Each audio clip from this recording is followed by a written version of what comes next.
Skrip ini sangat penting dan sangat dibutuhkan. Bagaimana cara membuat skrip agar apa yang Anda sampaikan itu lebih mudah dipahami dan membuat Anda proses membuat konten ini menjadi lebih mudah. Tonton dalam video ini hingga akhir untuk mendapatkan manfaat yang utuh.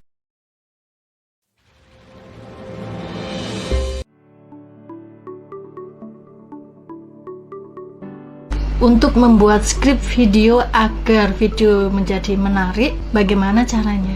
Ternyata ini perlu persiapan khusus. Tidak seketika hanya menuliskan beberapa kata, kemudian siap untuk rekaman. Ini saya alami, meskipun saya sebagai dosen sudah biasa menjelaskan, tetapi saat berhadapan dengan kamera, itu ternyata masih sangat membutuhkan skrip. Kalau di kelas ngajar secara offline, hanya berbekal dengan PPT, itu sudah cukup. Saat mengisi pelatihan, berbekal dengan PPT yang hanya 1 kalimat, 2 kalimat, itu sudah cukup. Materi lainnya ada di kepala. Jadi tinggal melihat judulnya, poinnya, kemudian saya mampu menjelaskan. Ternyata dengan berhadapan dengan kamera, itu rasanya sangat berbeda. Dan ini betul-betul membutuhkan skrip. Kalau melihat orang lain, kenapa dia bicaranya sangat enak sekali? Tentunya dia dipandu oleh sebuah skrip.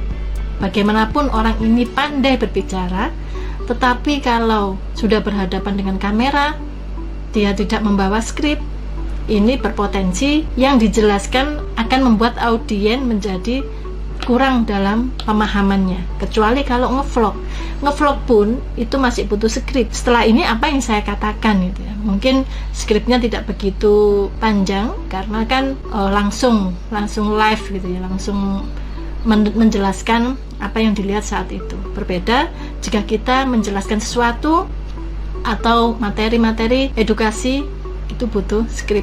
Termasuk untuk konten masak-masak, ini pastinya harus tahu dulu apa bahan-bahannya, dipersiapkan, dan ini dipandu juga dengan skrip.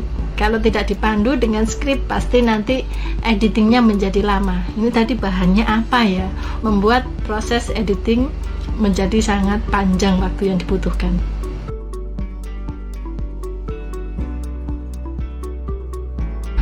Pastikan yang pertama menentukan judul dulu. Judul ini bisa melihat dari ide yang ada di dalam kata kunci hasil riset. Jadi di riset dulu apa yang ingin saya jadikan judul, kemudian dikombinasi dengan kata-kata yang sekiranya bisa menarik orang untuk ngeklik untuk melihat video tersebut. Jadi kombinasi kata kunci dan kata-kata pendukung ya untuk judul. Kalau sudah ada judul, masuk ke dalam opening. Buatlah opening. Opening harus ngehook ya, harus membuat orang benar-benar ingin melihat. Ini pun saya terus-menerus belajar. Saya mengamati banyak video bagaimana cara membuat opening yang ngehook. Nah, kalau saya saat ini fokus saya adalah apa yang dibutuhkan orang. Jadi saya membuat konten ini untuk menjawab permasalahan apa. Itu saya masukkan kepada openingnya. Ngehook atau tidak, saya menyadari mungkin belum begitu tinggi tingkat ngehooknya, tapi yang penting orang tahu apa yang saya sampaikan ini adalah solusi untuk permasalahan yang dihadapinya. Setelah itu, setelah opening, menyebutkan judul lebih baik. Kalau tidak disebutkan, tuliskan dalam video itu, karena ini sangat bermanfaat untuk menunjukkan bahwa judul dengan isi ini relate. Judul itu isinya juga menjelaskan apa yang kita tuliskan di dalam judul itu. Artinya bukan clickbait gitu ya, judulnya A isinya C. Itu sangat tidak baik, dan YouTube ya tidak akan merekomendasikan konten-konten yang seperti itu.